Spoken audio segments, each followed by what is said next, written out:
Taurus, welcome to your reading. So today's reading is going to be just like who are you dealing with or who's coming for you. We'll see what the cards have to say. I'm going to be also pulling from the Numinous Astro deck. I have not used the Numinous Astro deck in a long time, but I do love the deck. I'm not sure why I don't use it more often. So I'll be seeing what signs come out, what planets, what houses, and just any other information I can get about what your situation, relationship, connection, I should say, might be like. If I do say relationship, I did this with Aries, but if I keep saying relationship or something, it doesn't have to be a relationship. I mean, it just depends on what resonates, what your energies are. But it's just, I kept picking up relationship with them, and I meant to say connection, so I'm going to try to watch myself in this reading. So let's get started and see what messages Spirit has for you. Spirit, what's happening in Taurus's love life? That was quick. Ooh, okay. We've got the Ace of Wands, first card out. All right, Taurus. Okay. So, we've got the Ace of Wands. We've got the Queen of Swords. We've got the Dreamer, aka the Fool. And let's get a few more. What else, Spirit?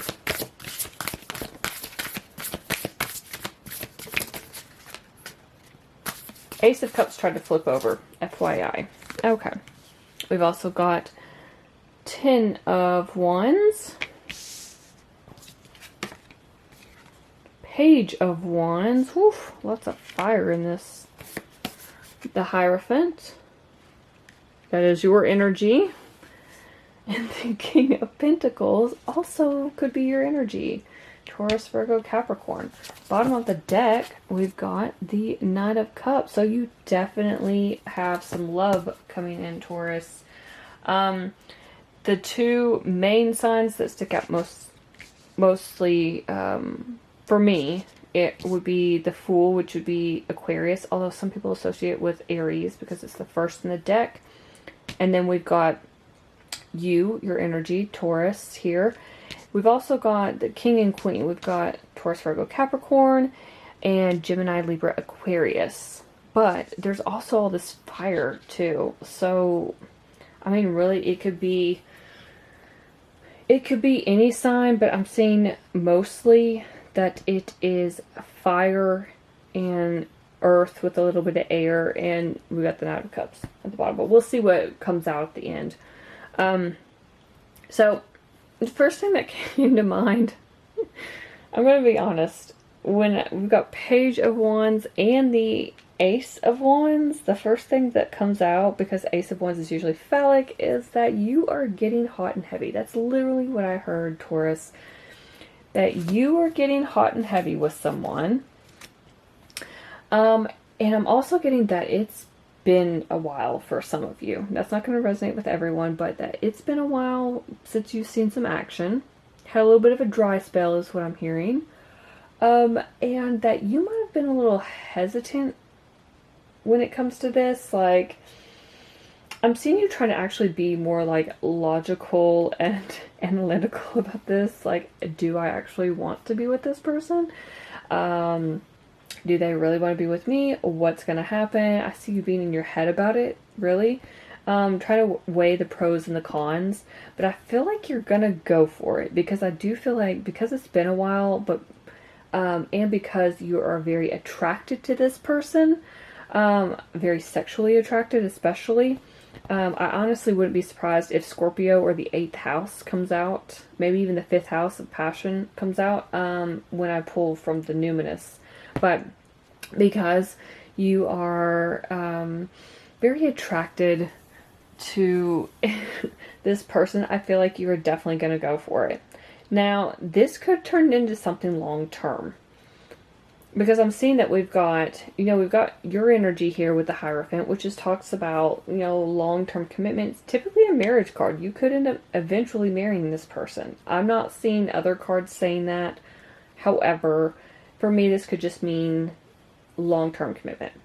And then we've got, again, your energy with the King of Pentacles, or just earth energy in general, which is very stable and grounded. And it's just kind of like, I'm hearing prosperous, right? So if you're talking about relationship material, I feel like it's going to start out hot and heavy. You're going to go for it, kind of take that leap of faith. And then it's going to kind of, I'm not saying it's going to, the passion's not going to stop, but it feels like it's going to become more like stable, reliable. You guys are going to be more connected to each other. And it's going to be becoming more serious. And then, you know, we've got the Knight of Cups at the bottom of the deck. This talks about having like a romantic fling, being swept off your feet, falling in love, having some sort of sudden love affair. But it's like making your heart flutter, giving you those butterflies, right? It's like when your stomach does that little flip when you see the person coming. And I feel like this is exactly what that person does to you, Taurus. I feel like this person, like you see them coming and you get a little excited. You might be feeling it in your pants, right? You might be feeling it in your pants, Taurus, and feeling it in your stomach, feeling it in your heart. The heart may come later, okay? And maybe just your pants and your stomach at first. But let's see. That's what I'm getting from this. So let me see what messages come out. What zodiac signs we might be dealing with, other than you and Aquarius and some air and earth. And then we'll see what houses, what kind of, like, what your connection might be like. So, Spirit, what other messages do you have for Taurus, this person that they're dealing with? Okay. There we go. All right. I said it, didn't I? I said it. Scorpio. Talks about transformation, intensity, passion. It can be very intimate and like carnal and gosh. What else? What's like primal, lusty? Yeah, I feel like that's exactly what you're going to be feeling like in the beginning. Like, no joke. It's going to be just very hot and heavy, honestly. We've got Gemini, the butterfly. Talks about communication. Lots of flirtation is what I'm feeling. I'm also seeing that maybe you guys, it could be that you meet at like a social event, is what I'm picking up. Now it could be through work or something like that, but it could be through, because Gemini's here, it's like a social situation. And we've also got Sagittarius here, so you can see the plane. Sagittarius is all about travel. So, for some reason I got like some sort of artistic endeavor, like maybe an art gallery, museum, something like that. But then we've got Sagittarius here, so you could have met this person while traveling, and that's why you thought it was going to be a fling, right? You thought it was going to be like one or two time thing. Probably never see them again, but then they stayed in touch, and then it started getting more serious. Interesting. We've also got the Ascendant. So the Ascendant talks about, it's kind of like how you express yourself. It's like first impression. Like when people talk about, typically, yeah, when people talk about first impressions, they usually are talking about not your sun sign, but your ascendant sign, which is interesting. It can be about your outer self, your body image, your aura, I guess. But it's all about just how you make an impact in the beginning. So, it could be that you two had it was just an immediate, it feels like more like a physical, immediate, reaction to each other. Because it feels very, I don't want to say superficial, Taurus. I don't. But, you know, with the Ascendant, it's all about looks. It's like first impressions, how a person looks, how you perceive them, without actually getting to know them first. So I feel like this is what happened with you guys first. Like, you had that kind of infatuation or lust at first sight, right? But yeah, I feel like that's how it started. And then now it's going to turn into something more. We've got Saturn. Saturn is the daddy of the zodiac with relationships. It could be a Capricorn too. But really Saturn talks about discipline and structure, and Saturn in relationships is the glue. So it's all about practicality, really grounding yourself, which is what I said with this King of Pentacles here and the Hierophant. It felt like eventually it would turn into something more, and that you two would just be really, you know, grounded and practical with this situation.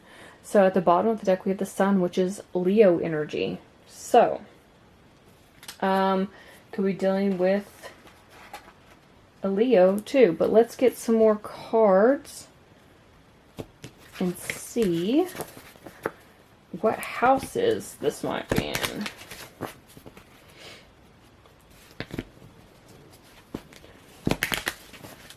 The only thing about Saturn that I don't like, if I'm being honest, is that it can feel kind of restrictive sometimes. When I say the daddy, it can be like an actual, like, feel like one or both of you turns into like almost a fatherly figure, where it can suck the fun out of certain situations, I guess.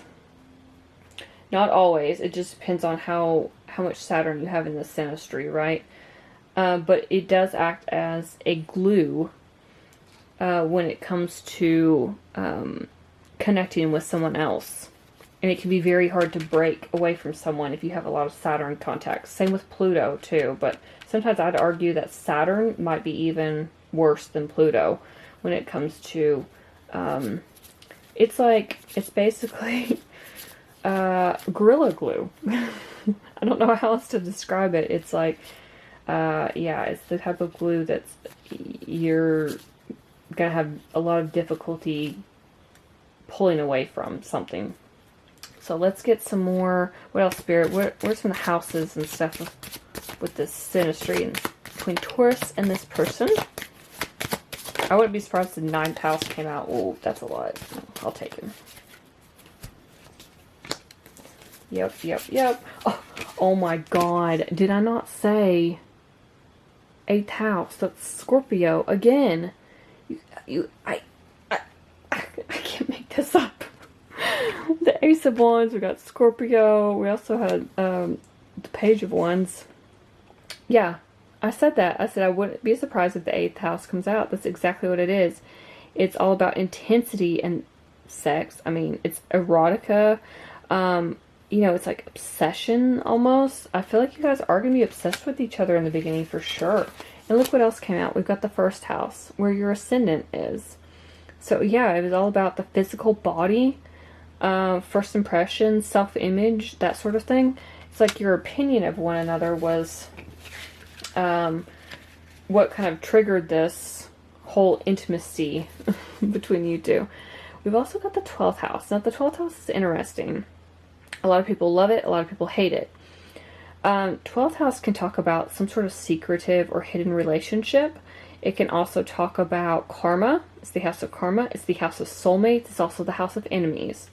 But it can talk about a lot of spiritual aspects. This is Pisces energy. So I've also got Aries. But it could talk about like a lot of spiritual development, spiritual aspects. So maybe you guys are going to be going through some sort of spiritual awakening with each other. You two could be soulmates. I'm not seeing any negative cards. Like if the devil came out or something, I would have said maybe you guys go from lovers to enemies, but I'm not seeing that. I'm seeing only good cards. But that is a tricky house. Now, sometimes with this house, whoever has the planets falling into this house in synastry, like let's say your person has their Venus falling into your 12th house, like it feels like they have a hard time maybe expressing their love to you. Because there's always something, I'm trying to think of how to describe it. It feels, it's the unseen. It's a house of kind of like mystery and the unseen. It feels like a fog almost is over this house. So anything that falls into that house in synastry, it feels like it's being hidden from the other person, right?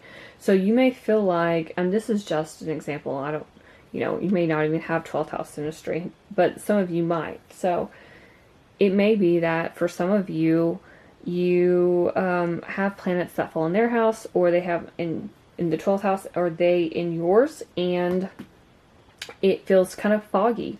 Sometimes you may worry about the fact that you can't really read them, or you don't know how they really feel, because of that 12th house synastry. There's also, I've heard people describe it as maybe a sense of impending doom, like your relationship may feel like it has an expiration date on it. Again, that's not for everyone. Like I said, some people love this house.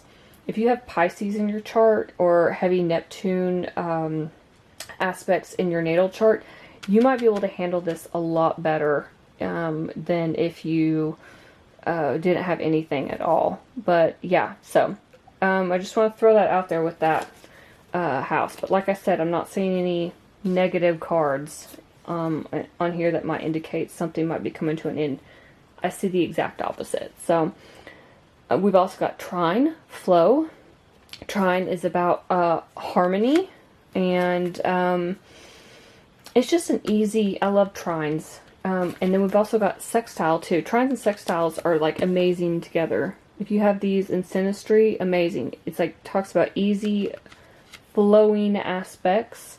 They're not too difficult. They're not too, it's like everything just kind of comes with ease. The only problem with these would be if you have too many of them and you don't have enough like oppositions or squares or conjunctions, because it can be, the relationship would end up being too easy, and then you guys don't actually push yourself to grow in the ways you should, right? And then we've got semi-sextile, allowing. So this is all about encouragement, seeing potential, which I see that's exactly what you guys are going to be doing with, where you're suddenly going to be like, wait a second, this is more than a one-night stand. I'm seeing potential in this. And it gives hope to some sort of situation. So, bottom of the deck, we've also got opposition with balance. I always see oppositions as yin to the yang, okay? So, this is great because this creates a push-pull energy between you two. And so, I see you guys, you know, it's actually a good thing. A lot of people think oppositions are bad, but it creates this push-pull dynamic with you guys, so you'll be going back and forth with each other and it never gets boring. So anyway, those are all the messages I have for you, Taurus. Hopefully something in this reading resonated. If it did, please let me know in the comments below. I'd love to hear from you.